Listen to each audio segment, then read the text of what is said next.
महाराष्ट्र पहुंचा bird flu. Mumbai, Thane, Parbhani के वृद्ध पक्षियों में बर्ड फ्लू का संक्रमण। मुख्यमंत्री उद्धव ठाकरे ने की बैठक। महाराष्ट्र के परभणी में बर्ड फ्लू से 800 मुर्गियों की मौत। इलाके के 1 किलोमीटर के दायरे में आने वाली सभी मुर्गियों को मारने के आदेश दिए गए। गोवा में चिकन के आयात पर पाबंदी। बर्ड फ्लू के खतरे को देखते हुए सरकार ने लिया फैसला। कोरोना वैक्सीकरण को लेकर पुणे के सीरम इंस्टीट्यूट में तैयारियां पूरी। वैक्सीन को स्पेशल ट्रकों में लादकर भेजने की प्रक्रिया हुई शुरू। ट्रकों के जरिए पूरे देश में भेजी जाएगी कोविशील्ड वैक्सीन। 400 एसी ट्रक्स में निश्चित तापमान पर रखी गई है वैक्सीन। मुंबई में पिछले 24 घंटों में कोरोना के 434 मामले। 3 मरीजों ने तोड़ा दम। मुंबई में एनसीबी दफ्तर पहुंची अभिनेता अर्जुन रामपाल की बहन कोमल। ड्रग्स केस में कोमल से पूछताछ। मुंबई के फेमस मुच्छड़वाला पानवाला को एनसीबी ने भेजा समन। ड्रग्स केस में होगी इससे भी पूछताछ।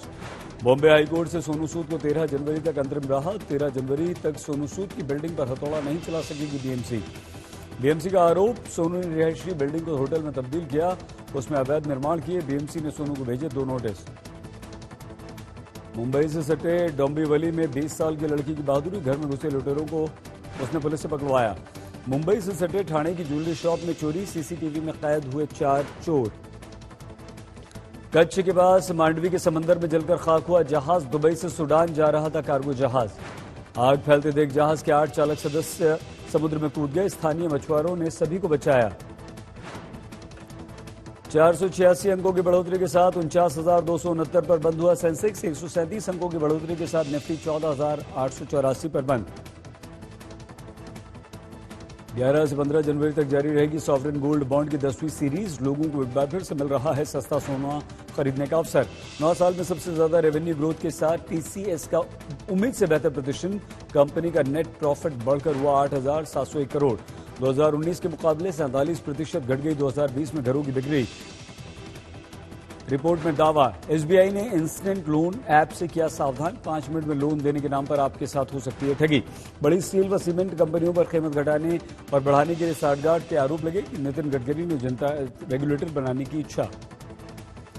इलेक्ट्रिक कार बनाने के लिए साझेदारी करेंगे hyundai मोटर्स और एप्पल। 2024 में शुरू होगा उत्पादन। वर्क फ्रॉम होम के जमाने में निप्पो म्यूचुअल फंड ने शुरू किया नया ट्रेंड। कर्मचारियों को 25% कम सैलरी के साथ घर से काम करने का दिया ऑफर। विराट अनुष्का के घर आई नन्ही परी। मुंबई के अस्पताल में बेटी को दिया जन्म। फिल्म उरी के बाद विकी कौशल के साथ डायरेक्टर आदित्य धर बनाएंगे film Ashwatthama. Film good luck Jerry के लिए जानवी कपूर ने शेयर की अपनी फर्स्ट लुक इमेज।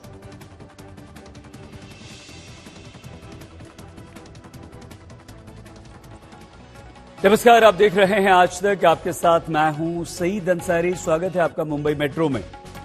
हमारे देश के 10 राज्य बर्ड फ्लू की चपेट में आ चुके हैं। इनमें महाराष्ट्र का नाम भी शामिल हो गया। मुंबई, ठाणे और परभणी जिलों में बर्ड फ्लू के मामले आए। परभणी में कल से 8 से 10,000 मुर्गियों को मार दिया गया। परभणी में लगभग 800 मुर्गियों की मौत बर्ड फ्लू से होने की पुष्टि हो चुकी है।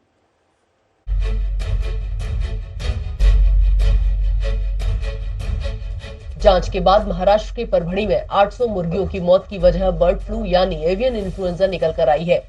ये मौतें परभणी के मुरुवा गांव के मुर्गी फार्म में हुई। अब यहाँ के जिलाधिकारी ने 1 किलोमीटर के दायरे में करीब 8 से 10,000 मुर्गियों को नष्ट करने का आदेश दिया है और गांव के 10 किलोमीटर के क्षेत्र में मुर्गियों की बिक्री, खरीद और उनको कहीं लाने ले जाने पर प्रतिबंध लगा दिया गया है। परभणी के कुफ्टा गाँव में भी अचानक सैकड़ों मुर्गियों की मौत हो गई है। यहाँ भी पक्षियों की खरीद फरोख्त, उनको लाने ले जाने पर रोक लगा दी गई है। इन बर्ड्स की मृत्यु जो है वो H5N1 माने के बर्ड फ्लू से हुई है। तो ये बात जब प्रशासन के निदर्शन में आई तो प्रशासन ने गांव को तुरंत जो है इन्फेक्टेड एरिया बोल के डिक्लेयर किया है। गांव के 1 किलोमीटर के दायरे में जितने भी बर्ड्स है वो सभी डिस्ट्रॉय करने के ऑर्डर्स इशू कर दिए गए हैं। 10 किलोमीटर का जो दायरा है गाँव के आसपास का, उसमें से पक्षियों का आवागमन जो है वो प्रोहिबिट किया गया है। कोई खरीदी नहीं होगी, कोई बिक्री भी नहीं होगी। गांव को भी प्रोहिबिटेड एरिया डिक्लेयर कर दिया गया है। गांव के अंदर से और बाहर से लोगों को जाने आने के लिए मना कर दिया गया है। गांव में मेडिकल टीम तैनात की गई है और लोगों का सर्वे और मेडिकल चेकअप चालू है। परभणी के अलावा मुंबई, ठाणे, बीड़ और दापोली में भी पक्षियों के मरने की वजह इंदौर की लैब से आई रिपोर्ट में बर्ड फ्लू निकली है। मुंबई में 2 कौवों और ठाणे में 3 बगुलों और 1 तोते की बर्ड फ्लू से मौत की रिपोर्ट आई है। क्रोज, स्पेशली क्रोज जो मिले हमें वहाँ पे, कौवे काफी जगह मरने मिले, हमें थाना में मिले, उसमें हम उसको परभणी में मिले हमको, कुछ लातूर में मिले, कुछ नागपुर में मिले, कुछ अमरावती में मिले। तो ये सारे जगह के हमने रिपोर्ट्स मंगा के वहां पे जांच को भेजा। कल शाम को हमको परभणी का रिपोर्ट आया कि यस यहाँ पे ये ब्लड हुए करके। हम लोगों ने जब स्पेशली इसलिए हम सतर्क हुए कि परभणी के जो सैंपल्स हमने लिए थे वो क्रो के नहीं थे, वहां की पोल्ट्री के थे, मुर्गियों के थे।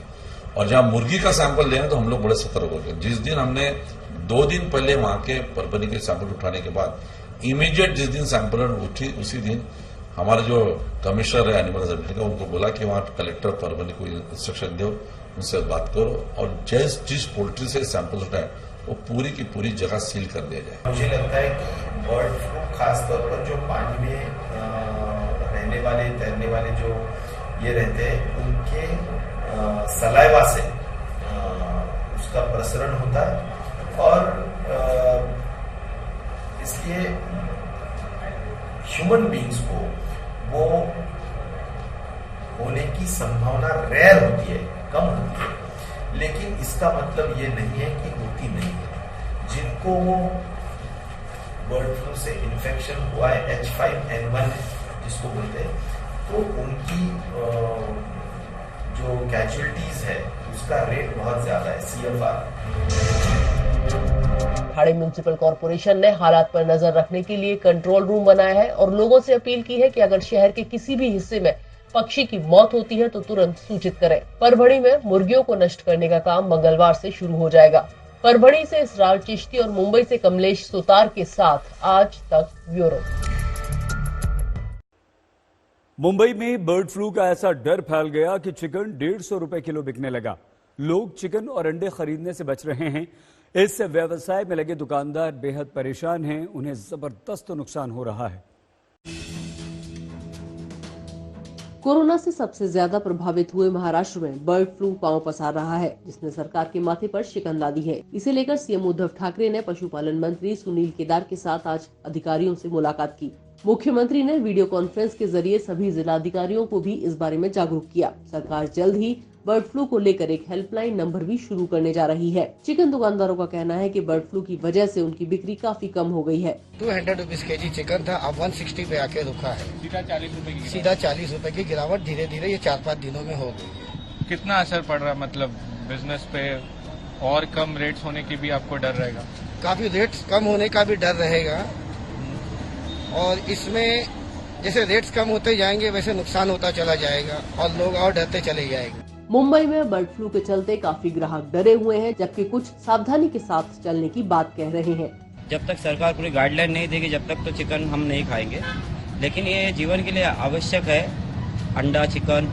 तो जब तक सरकार हमें नहीं बोलती है कि खा सकते हो तो जब तक तो हम नहीं खाएंगे। चिकन खाना चाहिए, चिकन से हेल्थ बनता है, चिकन से प्रोटीन है, एग से प्रोटीन है, तो इस हिसाब से हम लोग प्रीफर करेंगे चिकन खाना चाहिए। बट अभी जो पीरियड चालू है वो हिसाब से थोड़ा कंट्रोल रखना चाहिए। अभी डर लगना चाहिए कि नहीं खाना चाहिए, जब ये सब खत्म होने के बाद फिर खाना चाहिए। तो वो हिसाब से फिर भी चिकन को अगर बॉयल करके आप खाओ अच्छे से तो उसमें कोई प्रॉब्लम नहीं है शायद से। परभणी के मुरुबा गांव में जहां बर्ड फ्लू की बीमारी निकलने से 1 किलोमीटर के दायरे में मुर्गियों को नष्ट किया जा रहा है, विजय जड़े ने 4 महीने पहले करीब 12 लाख रुपए की लागत से पोल्ट्री फार्म लगाया था, लेकिन बर्ड फ्लू की वजह से अब उन्हें काफी नुकसान होने जा रहा है। पक्षी लाया और उसका खर्चा कम से कम मेरा 11 से 12 लाख रुपए हो गया है। ये 4 महीने मेरा प्रोजेक्ट है वो कम से कम 3 साल चलने वाला था, तो ये प्रोजेक्ट मेरा 5 महीने में खत्म हो गया। बर्ड फ्लू से पोल्ट्री बिजनेस पर बहुत बुरा असर पड़ने की आशंका जताई जा रही है। नेता विपक्ष और पूर्व सीएम देवेंद्र फडणवीस ने सरकार से मांग की है कि जो लोग अपनी आजीविका के लिए पक्षियों पर निर्भर हैं, सरकार उनकी मदद के लिए आगे आए।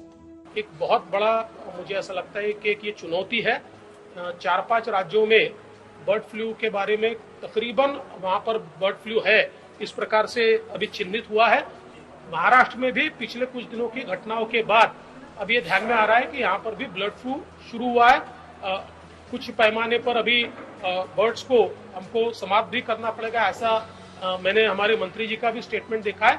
मुझे लगता है इस पर बहुत फास्ट कार्रवाई हमको करनी पड़ेगी, इसमें ध्यान भी देना पड़ेगा। और उसके साथ साथ जो लोग इस उद्योग में है उनका लॉकडाउन के कारण वैसे भी बहुत नुकसान हुआ है, उनको भी मदद करनी पड़ेगी, तो सरकार उनको भी मदद करे, ऐसी भी हमारी मांग होगी।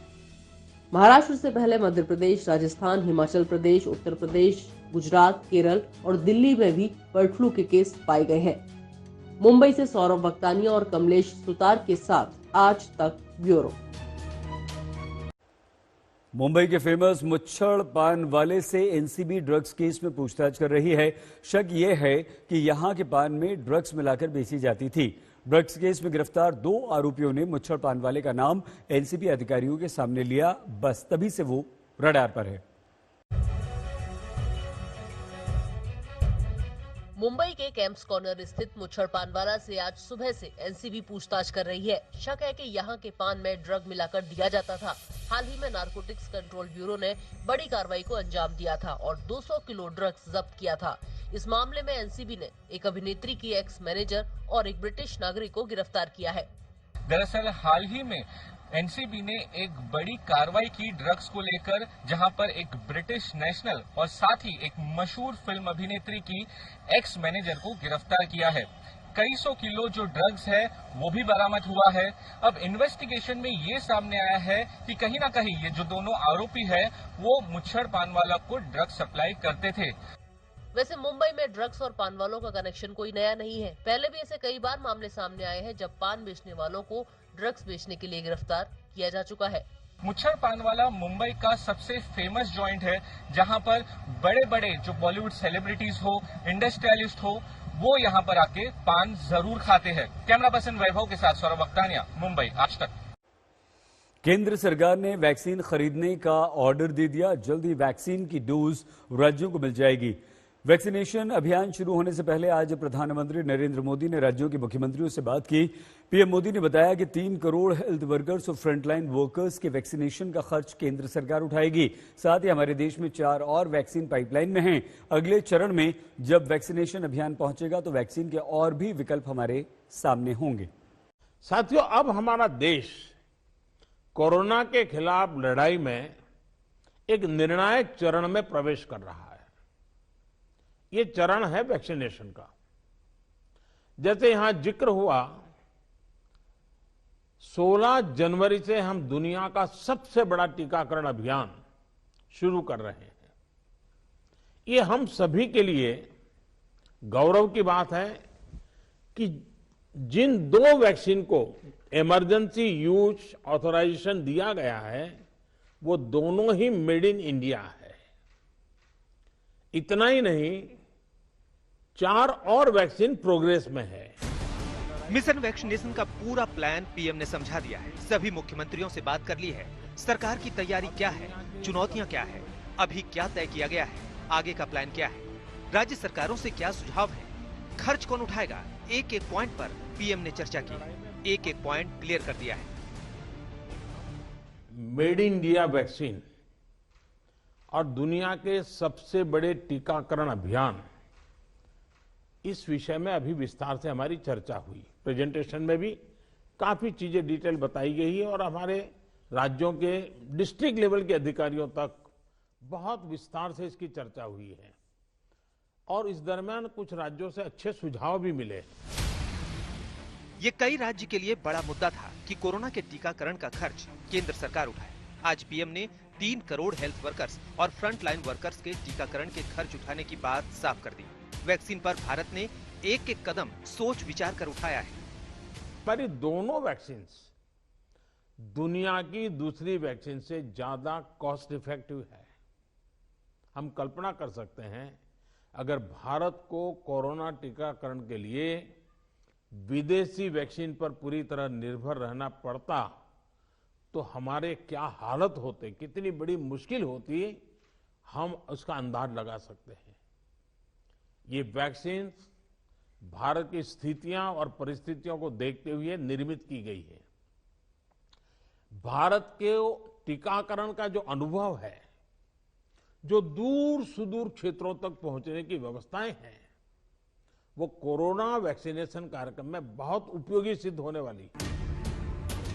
ये देश का सबसे बड़ा मिशन है। ये दुनिया का सबसे बड़ा अभियान है। वैक्सीन सप्लाई से लेकर स्टोरेज और कोल्ड चेन पॉइंट्स तक, ट्रेनिंग से लेकर रजिस्ट्रेशन और वैक्सीनेशन तक, करोड़ों लोगों को सुरक्षित टीका लगाना खेल नहीं है। पीएम ने पहले चरण के बाद का प्लान भी बता दिया है। 60-70% काम पहले राउंड का होने के बाद बैठने की चर्चा इसलिए करता हूं कि उसके बाद और वैक्सीन भी आ जाएगी, और जब और वैक्सीन आ जाएगी तो हमें फ्यूचर का प्लान करने में वो भी एक बहुत बड़ी सुविधा रहेगी। और इसलिए सेकंड पार्ट इसका जो है, जो हम 50 से ऊपर वालों के लिए जाने वाले हैं, तब तक शायद हमारे पास और भी कुछ वैक्सीन आने की संभावनाएं हैं। साथियों, देशवासियों को एक प्रभावी वैक्सीन देने के लिए हमारे एक्सपर्ट्स ने हर प्रकार की सावधानियां बरती हैं। और आपको मालूम होगा, मैं इस विषय में जब भी मुख्यमंत्रियों के साथ बात हुई, मैंने हमेशा एक ही जवाब दिया था कि इस विषय में हम जो भी निर्णय करना होगा वो साइंटिफिक कम्युनिटी जो कहेगी वो ही हम करेंगे। साइंटिफिक कम्युनिटी को ही हम फाइनल वर्ड मानेंगे और हम उसी प्रकार चलते रहे हैं। कई लोग कहते थे, देखिए दुनिया में वैक्सीन आ गई, भारत क्या कर रहा है, भारत सो रहा है, इतने लाख हो गया, इतना हो गया, भारत कुछ, ऐसी भी चिल्लाहट हुई। लेकिन फिर भी हमारा मत था कि ये साइंटिफिक कम्युनिटी और जो इसके लिए जिम्मेवार लोग हैं उनकी तरफ से जब आएगा तभी हमारे लिए उचित होगा। आज पीएम ने वैक्सीन पर अफवाह फैलाने वाले गैंग पर भी प्रहार किया। कई लोग वैक्सीन पर दुष्प्रचार करते रहे, लेकिन इन अफवाहों के वायरस को सही जानकारी की वैक्सीन से खत्म करना होगा। हर राज्य, हर केंद्र शासित प्रदेश को ये सुनिश्चित करना होगा कि अफवाहों पर, वैक्सीन से जुड़े अपप्रचार को कोई हवा न मिले। इफ्स और बट्स से बात नहीं होनी चाहिए। देश और दुनिया के अनेक स्वार्थी तत्व हमारे इस अभियान में रुकावट डालने की कोशिश कर सकते हैं। कॉरपोरेट कंपटीशन भी इसमें आ सकती है, कंट्री का प्राइड के नाम से भी आ सकता है, बहुत सी चीजें हो सकती हैं।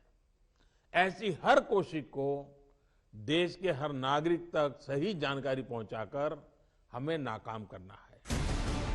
पीएम ने बड़ी बात ये भी कही कि वैक्सीनेशन भले ही शुरू हो रहा है, लेकिन कोरोना पर केयरलेस नहीं होना है। अब भी वैसी ही सावधानी रखनी है जैसे पहले रख रहे हैं। आज तक ब्यूरो।